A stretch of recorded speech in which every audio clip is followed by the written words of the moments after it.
On behalf of all assembled here today, I should now like to invite Dr. Ronald Schlegel to address Convocation.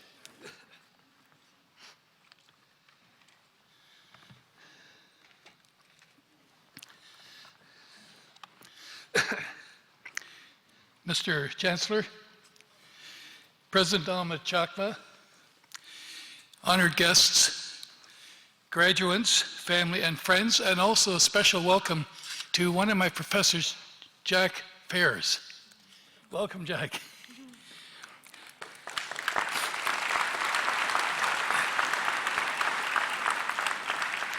I should start by telling you that I graduated with an honors BA degree, as has been mentioned, in physical and health education, plus a minor in mathematics from Western, then known as University of Western Ontario, in 1966.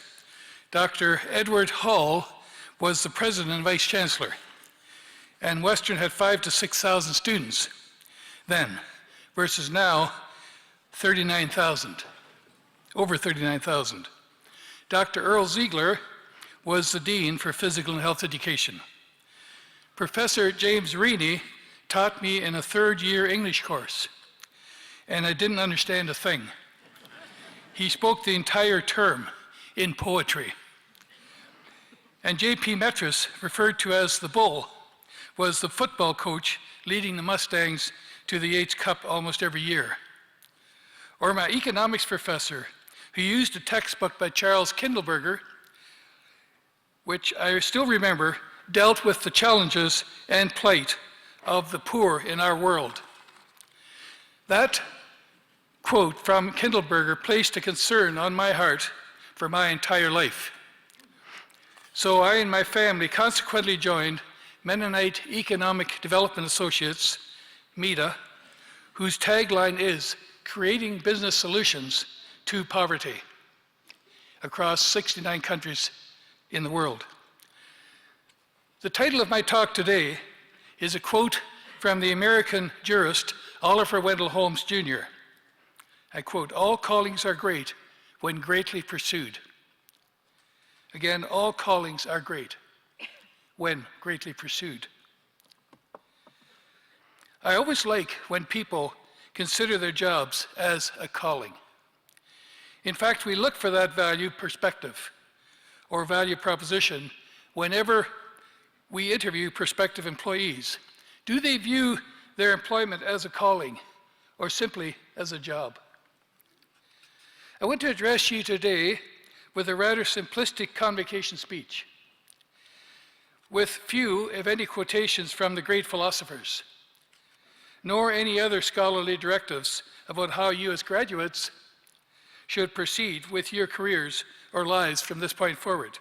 Rather, I want to tell you a simple story about a rather simple person, mainly myself, if I can be so vain and presumptuous on this august occasion.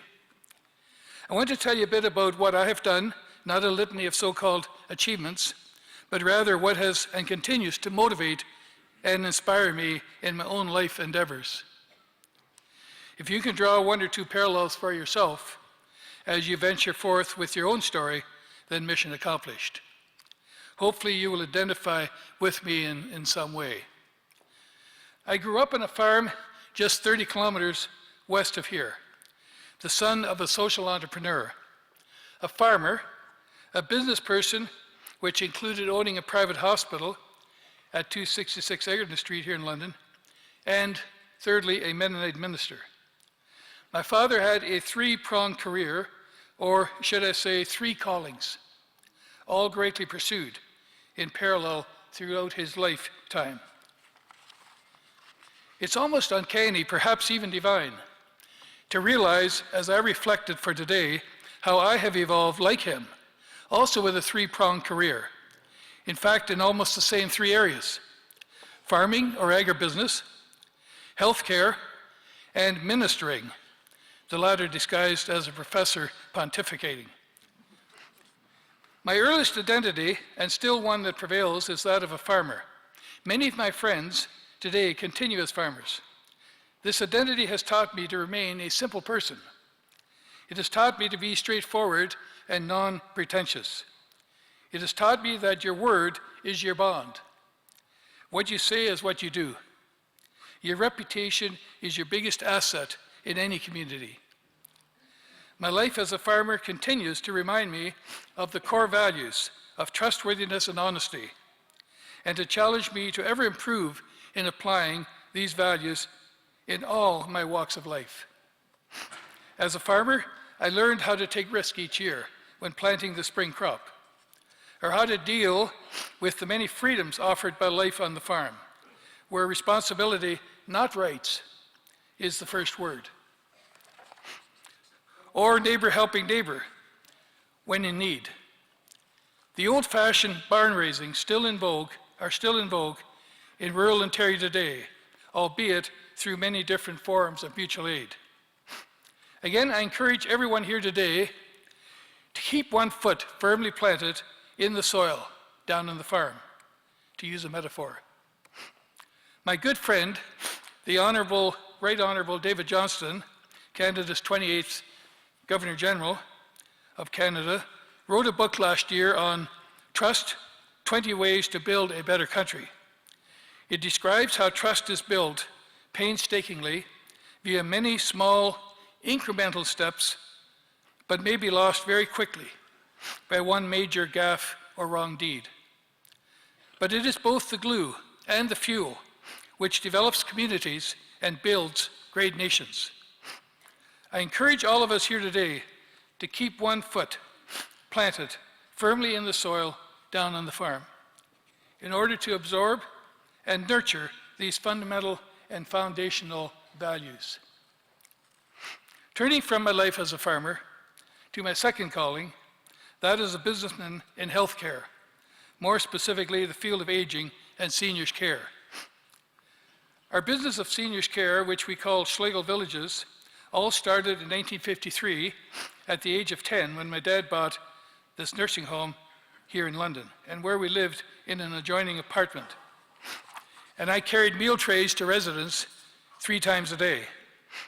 Then 50 years ago, in 1969, when I purchased my father's interest in a larger nursing home near Lambeth, a few miles south of London. And from that one to now 19 seniors villages, actually continuums of care, across central and southwestern Ontario. This expansion has little to do with accumulating wealth. It has everything to do with seeing the joy and life purpose on seniors' faces when I walk in the front door. Or I see the success of our Wisdom of the Elder program, which has been referred to as the Green Bench, where I see their wisdom being passed along to younger generations. Our communities need the influence of our seniors more than ever before. We need community hubs which place seniors at the center of our community. We need community hubs to help seniors themselves to age well, because we now know that social connectedness is critical to aging well. I've often said, as the President has already quoted, about the greatest untapped resource in Canada, being the collective wisdom of our elders. A wise elder at our village at Winston Park in Kitchener wrote me a note when he saw I had won the Barn Raiser Award for Waterloo Region some 7 or 8 years ago. It reads, quote, "Life is not a journey to the grave with the intention of arriving safely in a pretty and well-preserved body, but rather to skid in broadside, thoroughly used up, totally worn out, and loudly proclaiming, 'Wow, what a ride.'" Loudly proclaiming, "What a ride." Irv Mansky, age 96. I have noticed throughout my life that the elders have been my mentors. I get most of my insights and learnings from the actual residents.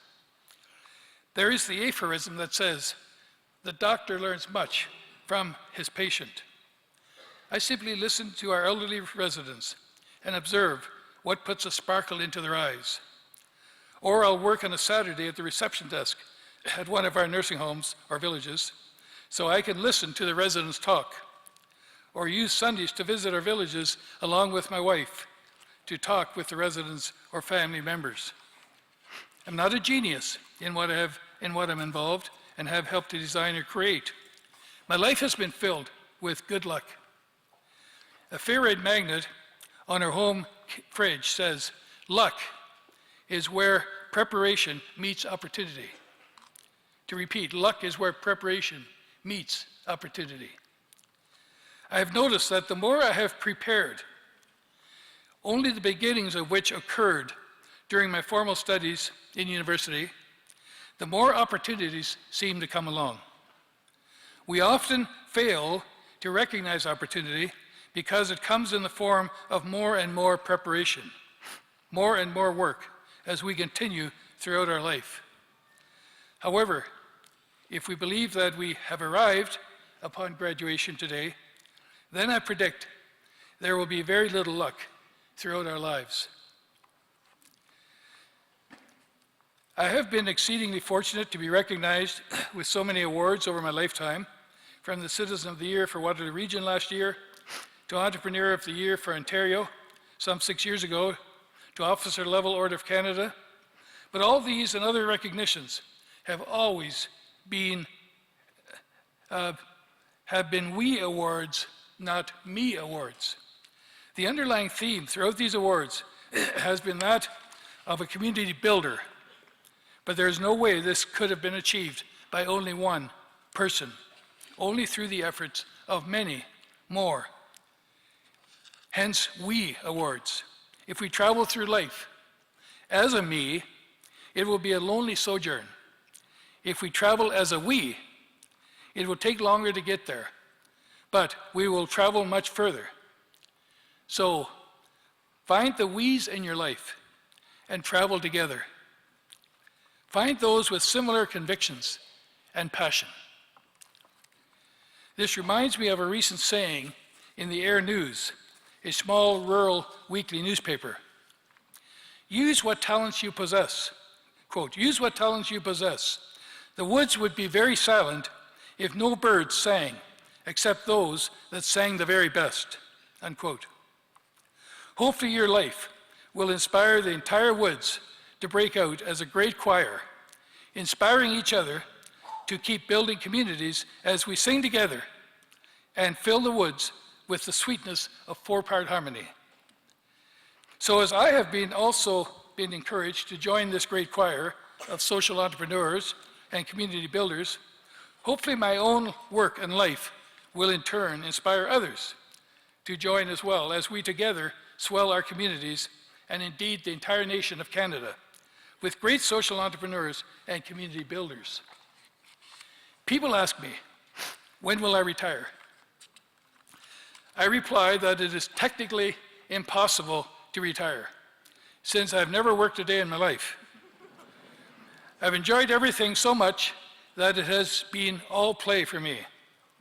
I have a feeling that I'll keep on going until thoroughly used up, worn out, and skidding broadside into the grave, loudly proclaiming, "Wow, what a ride."